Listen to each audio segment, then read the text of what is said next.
कहना चाहेंगे कैदी सुधार वेलफेयर में आज नया नियुक्ति किया गया आपने महाराष्ट्र लेवल में, कुछ उनका परिचय बताइए। मैडम बहुत बड़े सिंगर भी है, दिव्यानी बेंद्रे, अच्छी पहचान है मैडम की, और सिंगर में इन्होंने पीएचडी कर चुके हैं, बहुत समाज सेवा 15 साल से कर रहे हैं।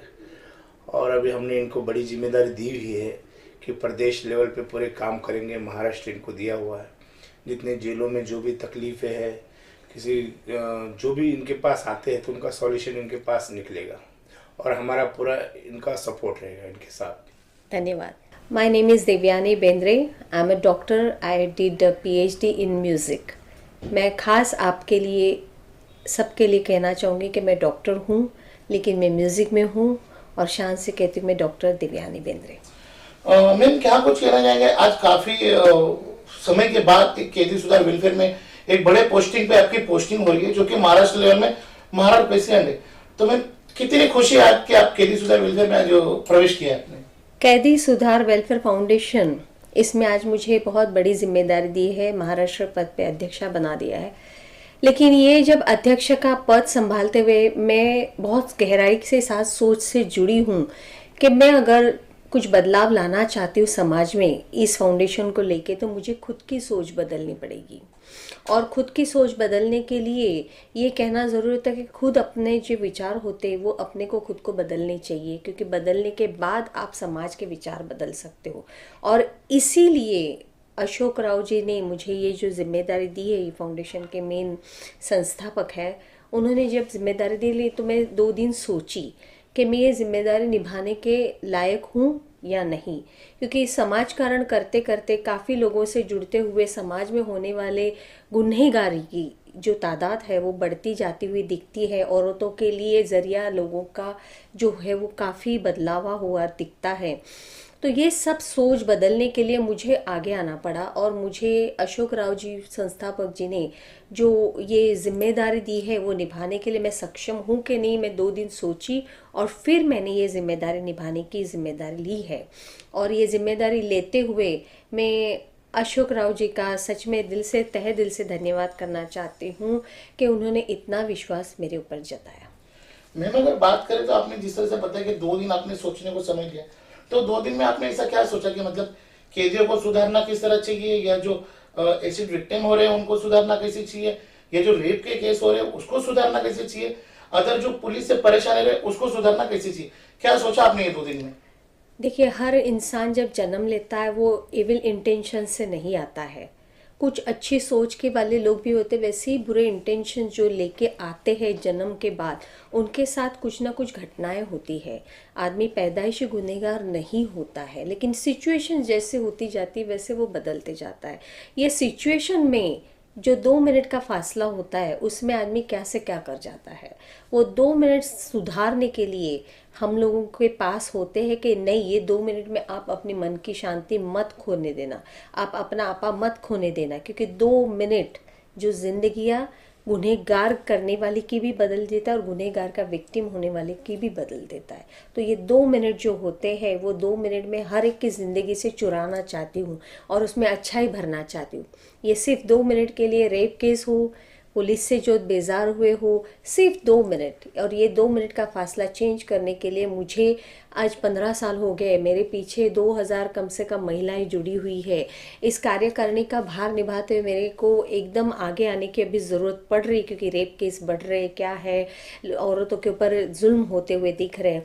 ये सब चीज़ें समाज से वॉश आउट करने के लिए 2 मिनट का समय हर एक इंसान को मैं अपनी ज़िंदगी का देना चाहती हूँ, क्योंकि समय जो होता है वो कितना भी पैसा आप खर्च करो वो वापस नहीं आता है। तो मैं अपनी ज़िंदगी का सबसे प्यारा पल और सबसे जो अहम चीज़ है समय, वो मैं लोगों को देना चाहती हूँ इस वेलफेयर की तरफ से। अच्छा मैम, आपने जैसे बताया कि आपके साथ 2000 महिला जुड़ी है, तो क्या ये जिम्मेदारी आप उनको भी सौंपेंगे?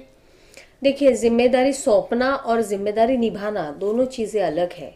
सौंपने के लिए मैं 2,000 नहीं 20,000 लोगों को दूं, लेकिन जो कार्यकारिणी है वो बहुत इम्पोर्टेंट रहती है। आदि शक्ति करके अलग अलग संस्थाएं जुड़ी है, मैं उनसे जुड़ना चाहती हूँ, मैं उनसे कहना चाहती हूँ कि हम लोग इकट्ठा आके संगठन बनना बहुत ज़रूरी है।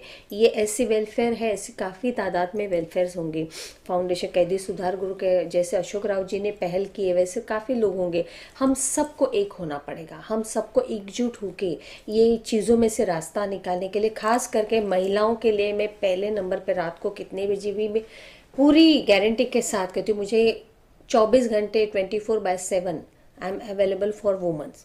लेकिन ये कैदियों में जो आप बोल रहे हैं कि मैं 20,000 लोगों को 2,000 नहीं, I believe in the quality not in the quantity. Quantity will be less, no problem, quality should be best. Ma'am आपको महाराष्ट्र में अध्यक्ष का पोस्ट मिला है, तो अभी जिम्मेदारी तो बढ़ गई है, तो क्या आप पुलिस स्टेशन के या जेल के मुआयना करोगे जाके, किस तरह से करोगे? मैं 64 जेल्स आर इन महाराष्ट्र। मैं शुरुआत करूंगी मेरे कर्मभूमि जन्मभूमि से, मुंबई से। मुंबई में 2 जेल्स है, एक 7 रास्ता पे है जिसको आर्थर रोड जेल बोलते हैं और वो ब्रिटिश से जुड़ी हुई है, उनके समय से है। और दूसरी है तलोजा।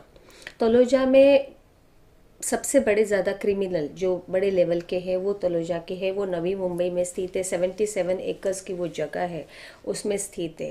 कैदियों के साथ जो बर्ताव, कैदियों के साथ कोई अनजानी घटनाओं के साथ भी जुड़ते हुए पुलिस पकड़ लेती है, जो है ही नहीं गुनहगार, ऐसे लोगों को हम ढूंढेंगे, महिलाओं को, पुरुषों को, और उनको न्याय देने के लिए मुझे जहाँ भी जाना पड़े, किसी वक्त भी जाना पड़े, आई एम ऑलवेज देयर। क्योंकि मेरा एक ब्रीद वाक्य है कि पत्थर पानी में मत फेंको, कोई और भी ये पानी पीता है। पत्थर पानी में मत फेंको, कोई और भी ये पानी पीता है। और ज़िंदगी इस कदर जियो कि आपको देखकर कोई और भी जीता है। अच्छा मैम, अगर बात करें तो आगे ये सब जेल में जाना या ऐसे ये सब करना, उसके लिए अशोक राव जी का आपके साथ में किस तरह से बॉन्डिंग रहा है? बॉन्डिंग नहीं, मैंने कहा ये आंसर इसी शेर में है कि मुझे देखकर कोई और जीने के लिए चाह रखेगा। वैसे अशोक जी का ये जो कार्यकारिणी है वो देखने के बाद मैं इतनी इम्प्रेस हो गई हूँ कि हर इंसान अपनी ज़िंदगी के लिए भागदौड़ कर रहा है आज कोरोना के पीरियड के पीछे। बाद में हर इंसान खाने के लिए, अपनी फैमिली को बचाने के लिए सब करवा है, लेकिन वो एक इंसान है जो दूसरों की फीलिंग के साथ जुड़ा है, कि दूसरों की ज़िंदगियां बनाना चाहते हैं। हम लोग कुत्ते, बिल्लियाँ, पक्षी जेल में अपना छोटा सा कैद खाना होता है, घर में अपन पकड़ के रखते हैं, नहीं, उसको भी आज़ाद करने की जैसी इच्छा हमारी है वैसी ये पंछी है जो जेल में पड़े हुए हैं। ये इंसान है। इंसान होके अगर हम लोग इंसान के फीलिंग्स नहीं समझेंगे तो अशोक राव जी के पास यही चीज़ मैंने सीखी है कि इंसान को इंसान समझो, चाहे वो क्रिमिनल हो, चाहे वो परिस्थिति से बना हो, कोई भी ऐसा नहीं जानबूझ के बना है। तो हमें उसकी बैकग्राउंड निकाल के जो जायज़ हो, जो सच्ची हो, उनका साथ देना है और सच में उनको कैद खाना से आज़ाद करना, के आज़ाद पंछी हो गया, हमारा यही एक मकसद है।